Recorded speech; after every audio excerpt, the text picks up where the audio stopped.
42-এর লড়াই। আমরা ঘাটাল থেকে একটু ভবানীপুরে আসি। ভবানীপুরে ভোটের প্রচারে বেরিয়ে পুলিশের বাধার মুখে পড়লেন সায়রা শাহ আলিম। সিপিএম প্রার্থীর অভিযোগ 144 ধারার যুক্তি দেখিয়ে তাদের প্রচার কর্মসূচি আটকেছে পুলিশ। এই নিয়ে তৃণমূলের যুক্তি, আরও অনেক রাস্তায় তো আছে, সেখানে কেন যাচ্ছে না বামেরা? দেখুন।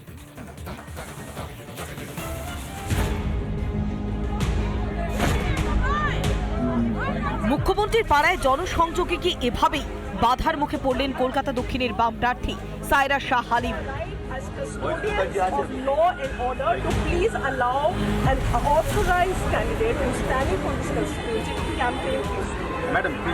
পুলিশের সঙ্গে রীতিমতো বাদানুবাদে জড়িয়ে পড়লেন বাম নেতা কর্মীরা।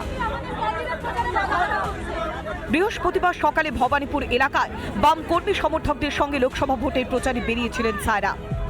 অভিযোগ, প্রচার করতে করতে হরিশ মুখার্জি রোডে ঢুকতে গেলে বাধা দেয় কালীঘাট থানার পুলিশ।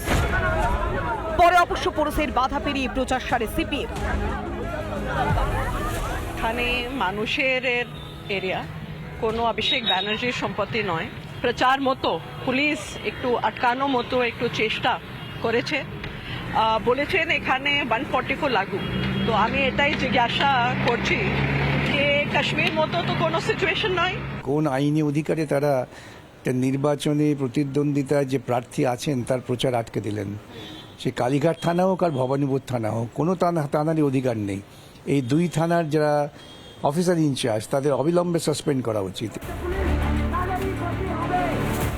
পুলিশের এই হেন ভূমিকার নিন্দা করেছে বামেদের জোট সঙ্গী কংগ্রেসও।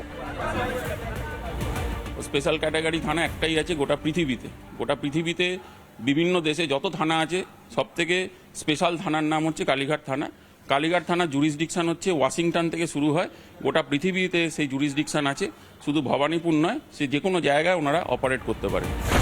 তবে এদিনের ভূমিকায় আজব যুক্তি দিতে ব্যস্ত মমতা ব্যানার্জির দল। যে যারা হাই রিস্কের মধ্যে রয়েছে, যে ভিআইপিরা রয়েছে, তার বাড়িটুকুর চারপাশে 144 তো থাকবে। তাদের নিরাপত্তার বিষয়টা তো মাথায় রাখতেই হবে। কত রাস্তা আছে, ওনারা ভোট তো নেই কিছু, ওরা সারা লোকসভায় বিভিন্ন জায়গায় খুঁজুন না, ভোটার পেতে পারেন, ওখানে গিয়ে সিন ক্রিয়েট করতে হবে এমন কি কথা আছে? এদিনের ঘটনায় নির্বাচন কমিশনে অভিযোগ জানিয়েছেন সায়রা শাহ আলিম।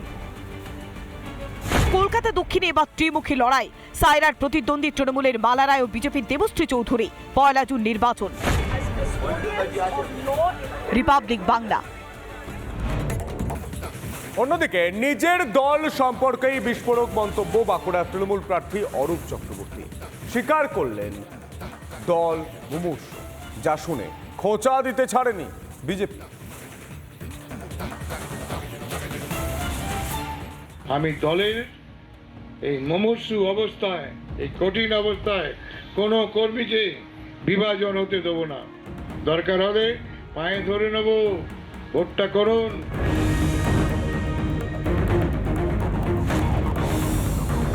কর্মীদের একত্রিত হওয়ার জন্য যেভাবে উদাহরণ দিচ্ছেন সেটা তো অবিস্মরণীয়। প্রতিপক্ষ বোধহয় আগেই হার মেনে নিচ্ছে নাকি?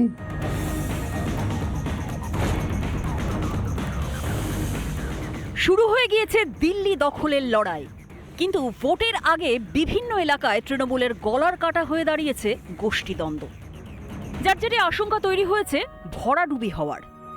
এই প্রেক্ষাপটে সাবধানবাণী শোনালেন বাঁকুড়া তৃণমূল প্রার্থী। কঠিন সময় কি করণীয়, দলের নেতা কর্মীদের সেই কথাই বললেন অরূপ চক্রবর্তী। সমস্ত তৃণমূল কংগ্রেস কর্মীদের ঐক্যবদ্ধভাবে লড়াই করতে হবে। যারা ঐক্যবদ্ধভাবে লড়াই করতে পারবেন না, তারা দয়া করে দল থেকে চলে যান। আমি দলের এই মুমূর্ষু অবস্থায়, এই কঠিন অবস্থায় কোনো কর্মীকে বিভাজন হতে দেব না। দরকার হলে পায়ে ধরে নেব, ভোটটা করুন। এখন একটা সংকট, যুদ্ধ শুরু হচ্ছে, সব এক। শাসক দলের দোদণ্ড প্রতাপ নেতার মুখে এমন কথা শুনে ব্যঙ্গের সুরে কটাক্ষ ছুড়ে দিয়েছে বিজেপি। দল মুমূর্ষু অবস্থায় আছে, মানে তৃণমূল দল মুমূর্ষু অবস্থায় আছে।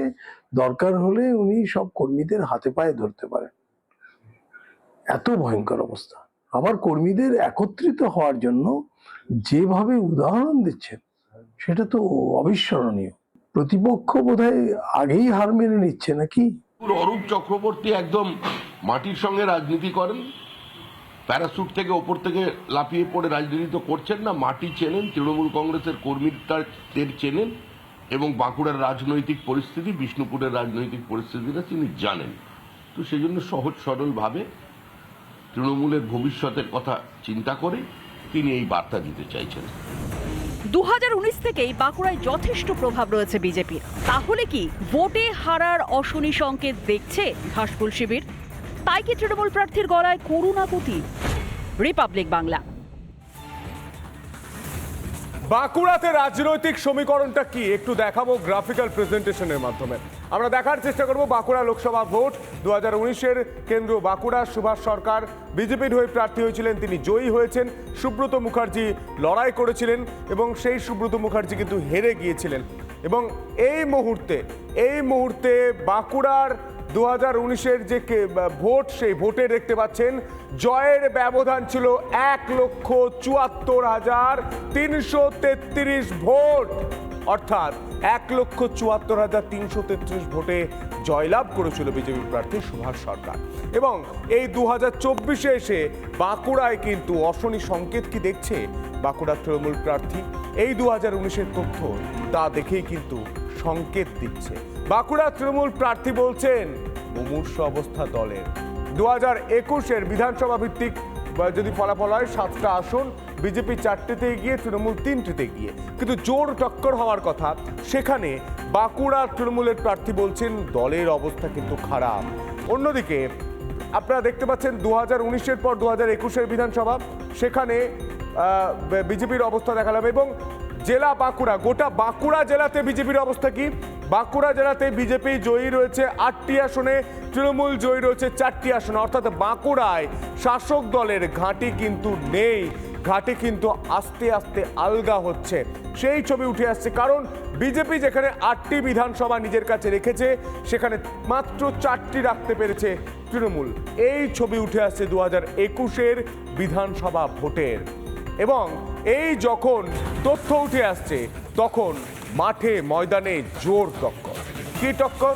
তার পরের কেন্দ্র বাঁকুড়া থেকে সরাসরি আমরা যদি ঘাটাল যাই, ঘাটাল মাস্টার প্ল্যান নিয়ে ফের আশ্বাস দিচ্ছেন দেব, যে আশ্বাস আমরা আগের ভোটেও শুনেছি। যা শুনে আবারও আক্রমণ শানালেন হিরণ। ঘাটালের 2 তারকা প্রার্থীর বাকযুদ্ধে সরগরম রাজনীতি।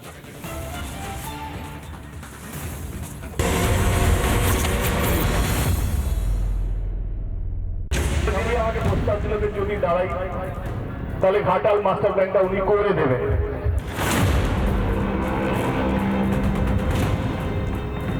তো উনিও মনে হয় এমন সংবিধান পড়েছেন যে ঘাটাল মাস্টার প্রকল্পের অনুমতি ওনাকে নির্বাচন কমিশন থেকে নিতে হবে।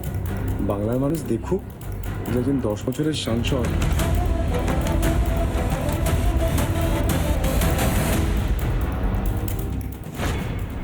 এটা কিন্তু সত্যি ছিল যে আমি এইবারে দাঁড়াবো না ভেবেছিলাম।